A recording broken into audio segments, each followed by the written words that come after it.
Last night at the Republican primary debate in Florida, the so-called Tea Party debate, Congressman Ron Paul commented that one of the reasons for 9/11 is the American military presence in the Middle East, an argument that you've made and that I've made and that Congressman Paul and others have made publicly for years. He was booed when he said that. Were you surprised that he was booed by that audience when he made that comment?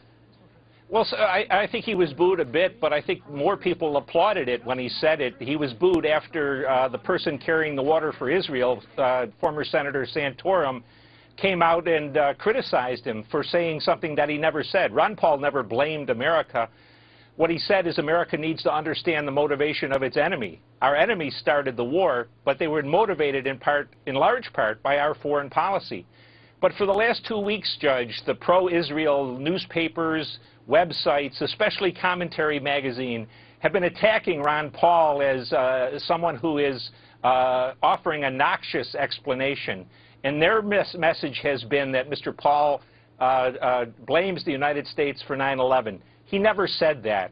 What Ron Paul said is the American people need to discuss their foreign policy. And if they want to have a foreign policy here on out that continues to motivate our enemies to attack us, not only abroad, but increasingly young Muslim males within the United States.